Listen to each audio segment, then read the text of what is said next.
স্বাধীনতা দিৱসৰ প্ৰাক্ক্ষণত আমি সকলোৱে সমবেত হৈ আমাৰ বিদ্যালয়ত আজি পতাকা উত্তোলন কৰিম আৰু এই পতাকা উত্তোলনৰ আগে আগে আমাৰ স্বাধীনতা দিৱসৰ ওপৰত ভাষাৰ বক্তব্য আমাৰ বিদ্যালয়ৰ অৰ্চনা হাজৰিকাক ৰাখিবলৈ জনাব।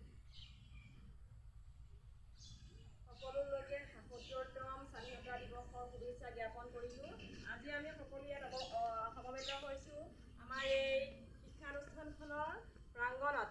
আমি আমাৰ আজি ৰাষ্ট্ৰীয় পতাকা উত্তোলন কৰিম আৰু ৰাষ্ট্ৰীয় পতাকা উত্তোলন কৰাৰ আগমুহূৰ্তত আমাৰ শ্ৰদ্ধেয় সন্মানীয় প্ৰধান শিক্ষক মহোদয়ে তোমালোকক উদ্দেশ্যৰ বিষয়ে ক'লে। গতিকে মই আজি থুলমূলকৈ তোমালোকক কেৱল মাত্ৰ স্বাধীনতা দিৱসৰ তাৎপৰ্যটো ক'ম অতি কম সময়ৰ ভিতৰত। ভাৰতবৰ্ষৰ নিশ্চয় জনা স্বাধীনতা 1947 চনৰ 15 আগষ্টৰ দিনটোত আমি লাভ কৰিছিলোঁ। আমাৰ মহামানৱ জাতিৰ পিতা মহাত্মা গান্ধীৰ আহুপ্ৰসাদ অহিংস আন্দোলনৰ কাৰণে আৰু দেশৰ আমাৰ বহু দেশবন্ধুৰ কৃপাত আমি আমাৰ এই স্বাধীনতা লাভ কৰিছিলোঁ। এই স্বাধীনতা আমাৰ জন্মস্বত্ব স্বাধীনতা আমি ব্ৰিটিছৰ সেই যি আমি পৰাধীনতাৰ শিকলিৰ পৰা মুক্ত হৈছিলোঁ আৰু সেইদিনা আমি এখন মুক্ত আকাশৰ তলত আমাৰ ভাৰতৰ জনগণে থিয় হ'বলৈ সুবিধা পাইছিলোঁ। আজি এই ৭৭তম স্বাধীনতা দিৱসৰ উপলক্ষে তোমালোকক সকলোকে মই আন্তৰিক শুভেচ্ছা জ্ঞাপন কৰিছোঁ, যিহেতু তোমালোক আজি আহি ইয়াত উপস্থিত হৈছাহি।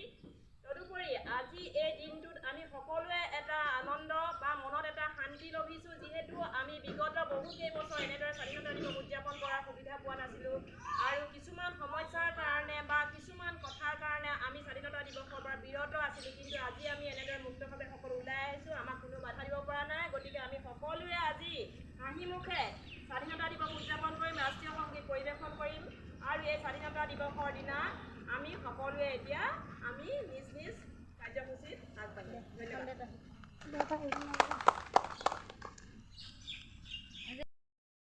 মাননীয় প্ৰধান শিক্ষক মহোদয়ৰ লগতে সহায় কৰিব তেখেতৰ আমাৰ সহকৰ্মী বৃন্দ ৰাজীৱ বৰা আৰু ধ্ৰুৱজ্যোতি আৰু লগতে আমাৰ কল্যাণ। গতিকে তেওঁলোকৰ সহায় সহযোগত আমি পতাকা উত্তোলন কৰিবলৈ আগবাঢ়িছোঁ।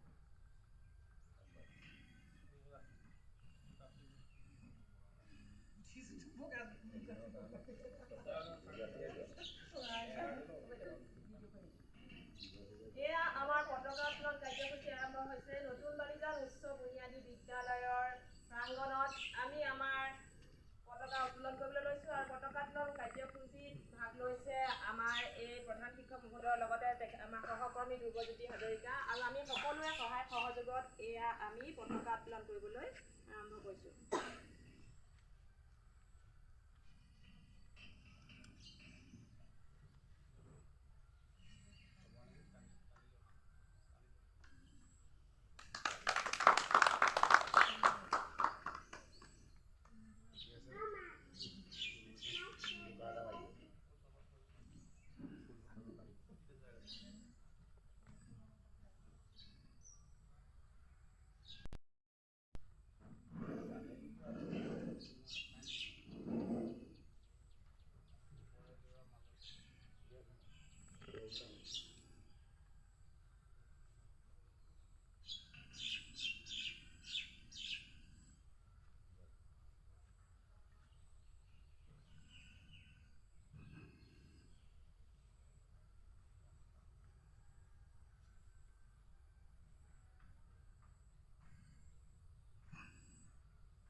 ৰাষ্ট্ৰীয় সংগীত আৰম্ভ কৰা।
आजा आजा जिंद शामी आने के तले आजा जरी वाले नीले आसमाने के तले